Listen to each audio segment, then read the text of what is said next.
4.0. Oiga, Tata, ¿qué tal? ¿Qué tal esta conversación tan divertida? Le voy poniendo mucho cuidado.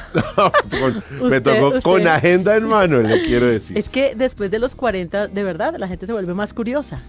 Porque hace como un balance de lo que ha sido su vida, si es que le falta emoción. No, pues sí me dejó pensando, ¿cómo así? Vamos a hacer un test, vamos a evaluar, oiga. Me quedó sonando eso que cuando salimos del aire ellos dijeron, beso de 3. Y a mí me quedó sonando, yo, ¿cómo es eso? Pero, claro, beso de 3 entre ellos, pero chévere. ¿Ah, sí? Pues sí, sí, ¿no? pues, sí. Libre. Beso libre, sí. Sí, la veo muy creativa. Pero lo que no sabía era que existía ese día, disque día de salir del closet, ni idea. Bueno, pues, ¿sabe qué? Sigamos en el test, vamos a hacer preguntas. Oiga, Tata, le tengo un súper invitado en esta tarde de domingo. Mire, emprendedor social, autor y con un muy buen libro. Cofundador de ProTalento.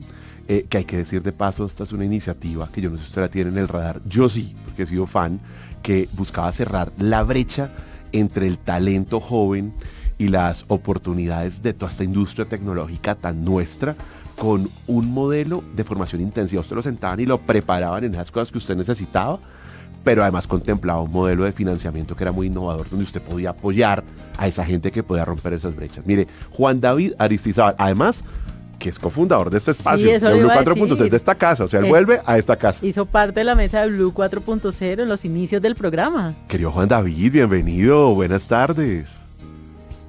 ¿Saben que voy a incluir en la hoja de vida eso? Cofundador sí, lo vi pensativo. Yo lo vi tomando nota, pero que pensé que lo de los 3, yo dije que va a incluir. Y tareas pendientes. Bienvenido, Gracias, Juan David. Muchas gracias por este espacio. Feliz domingo, qué bueno estar aquí.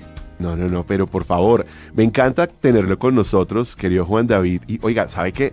Yo me quiero remontar un poco a ese ejercicio que lo lleva a usted a lanzarse a este mundo del emprendimiento, porque usted es una persona que en el mundo, en el ecosistema de quienes están en este mundo del emprendimiento, está allí muy planteado como referente innovador, de alguien joven que ha logrado sacar ideas que uno diría son impensables, pero los ha logrado sacar adelante de manera exitosa. ¿A usted qué lo motivó a emprender? ¿Por qué se metió en este mundo del emprendimiento? Pues Juan, yo creo que años, digamos como 2008, yo regreso de vivir en Estados Unidos viendo un montón de oportunidades allá que se podían replicar en Colombia, y ahí creamos una organización que todavía existe, que se ha dedicado a buscarle financiación a emprendedores. Y yo creo que por mucho tiempo, entendiendo cuáles eran los dolores de los emprendedores, empecé a descubrir que había un problemita, y era que muchos no estaban creciendo porque no tenían talento digital para hacerlo.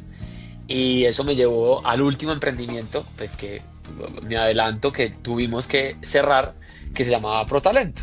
Y era buscando cerrar esa brecha que existe de talento digital, que muchos de los emprendedores que desde la fundación apoyamos y buscamos inversión.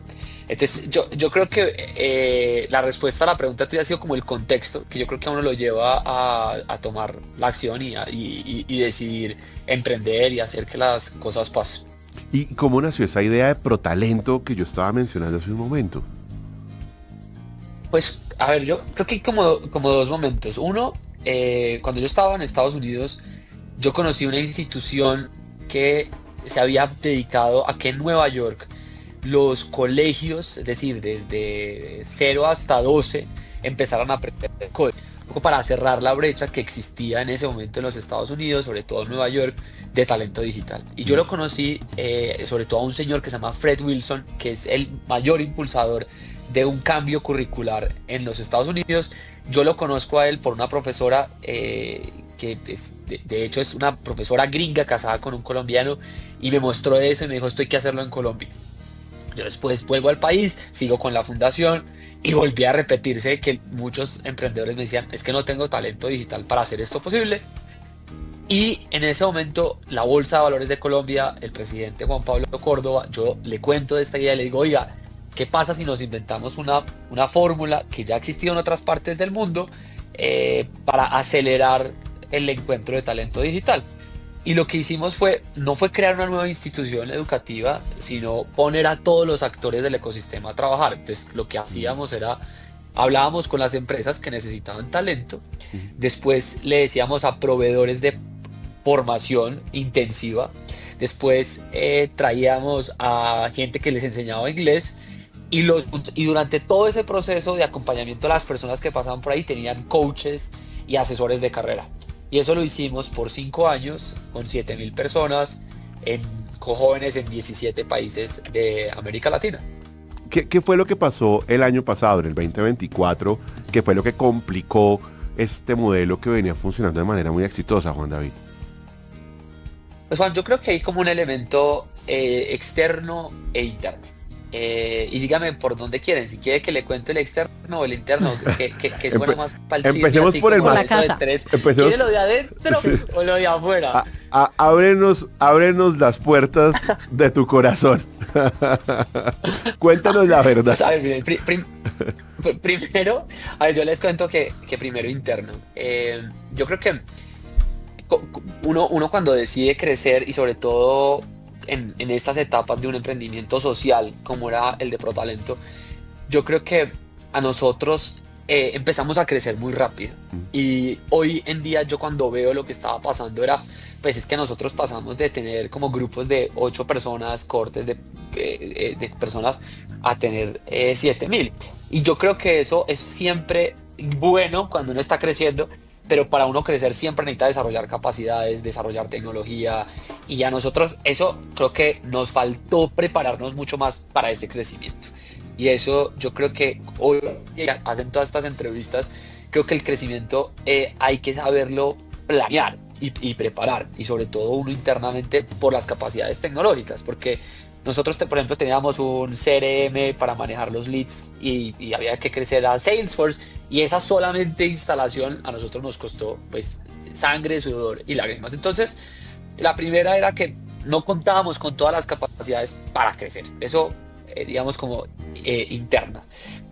Y eso a veces le duele a uno, porque es que uno a veces se rodea con la gente con la que empieza el emprendimiento y después va creciendo y se da cuenta que había que cambiar el equipo de pronto para las circunstancias en las que estaba. Entonces, yo creo que ese es un factor que yo creo que a nosotros hoy los emprendedores nos buscan, o con los emprendedores que la fundación apoya, es prepare su crecimiento, prepárese y haga un plan también de qué capacidades tengo que ir desarrollando para cuando eso pase. Y yo creo que hay un montón de lecciones internas. Lo segundo era un factor externo, y es por obvias razones en el mundo empezó a cambiar el interés en emprendimientos de este tipo. Y eso se volvió cada vez más difícil conseguir inversión. Desde los fondos de inversión. Funciona, Okay.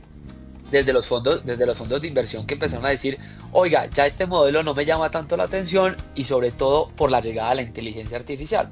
Porque lo que ha pasado en el talento digital, aunque hoy en día está muy alto, cada vez más está en unas posiciones mucho más elevadas, con mucho más horas de vuelo. No necesariamente es de formación, sino horas de vuelo. Okay. Y nosotros estábamos focalizados en los primeros, como en ese trabajo de entrada para el mundo digital. Y eso pues ocasionó también, por el otro lado, que los salarios para la gente junior empezaron a caer. Entonces a nosotros hoy en día nos pasa de todos esos talentos, igual con los que pasaron por ProTalento, y unos que nos dicen, oiga, pero la industria decía que pagaba, no sé, 3 millones de pesos, hoy en día está pagando 2.600.000. Y es verdad, o sea, el mundo cambió para los roles juniors. Entonces nosotros, digamos que en un mundo con mayor escasez de liquidez, con un problema de retos de empleabilidad y sobre todo salariales, creo que tomamos una decisión antes de que el avión se estrellara con todas adentro. Entonces, pues fuimos desmontando, terminando los programas, terminando todas nuestras alianzas, y pues sí, fracasamos, porque nuestro sueño era que fueran millones de personas que pasaran por este proceso, no solamente para la industria digital. No lo logramos. Creo que ahí está una semilla sembrada. Obviamente fracasar, pues ustedes imaginarán, los inversionistas, pues, ¿qué? ¿Cómo así? ¿Qué pasó? Pero creo que todo el mundo que sabe y está metido en el ecosistema de emprendimiento sabe que el fracaso hace parte, claro. Pero duele. O sea, a mí, mejor dicho, poder hoy contarles esto con la tranquilidad de uno poderlo mirar con la perspectiva, pues hay cosas que pues es doloroso fracasar. pregunta final, Juan David, ¿qué sigue? Digamos, ProTalento entonces cerró definitivamente, ustedes han pensado en revivir, ¿qué sigue? Y además, ¿qué sigue en el camino? Pues Juan, creo que frente a ProTalento, yo creo que hoy en día estamos preparando una cosa que se llama el postmortem, y es usted por qué se murió, y va a ser un texto para compartírselo a la gente que aprendimos, ¿sí? Y qué lecciones le sirven para los que vienen, porque yo creo que cuando alguien se atreve a hacer y a abrir camino, pues yo creo que también tenemos un conocimiento de lo que hicimos mal y de lo que, digamos, muy pronto lo vamos a publicar. Súper interesante. Y lo segundo, este año pues arranqué de decano, estoy de decano en el CESA en febrero de una decanatura que es dedicada a los temas de innovación, y yo creo que ha sido pues todo este aprendizaje que viene pues, de todos mis años de experiencia como emprendedor social y también con ProTalento, poniéndolo a disposición de una institución educativa que se está transformando. Y que es un referente en el mundo del emprendimiento. Me encanta tenerlo usted ahí al frente, Juan David. Y además con estas historias debe ser súper enriquecedor estar allí en una clase. Yo sé lo que es una clase de Juan David. Son muy famosas las clases de Juan David Istizábal hablando de emprendimiento, pero además contado desde las anécdotas personales. Porque creo yo que quien tiene el coraje y la valentía de hacer emprendimiento puede hacer muchas cosas. Y yo creo que lograr contarlo con esa naturalidad pues tiene todo el valor. Juan David, gracias por siempre sacarle espacio. Su agenda siempre está bien, pero por sacarle espacio a esta que es su casa. A ustedes, mejor dicho, iba a cambiarla, hoy debería ser mucho gusto, Juan David Istizábal, cofundador de Blue 4.0. Ese sí no fracasó, ese sí fue un éxito. De verdad, gracias por invitarme a hablar y además entusiasmar a los oyentes a que al final la vida se trata de lo que uno hace con el tiempo que tiene, y si uno tiene una idea de emprendimiento y cree que puede hacerla, pues hay que hacerla. Uno puede fracasar. Yo tuve mucho miedo, Juan, cuando fracasé, porque decía, ¿qué es esto? ¿Qué me pasó? Y sobre todo con una trayectoria en la que me había ido muy bien en muchas cosas.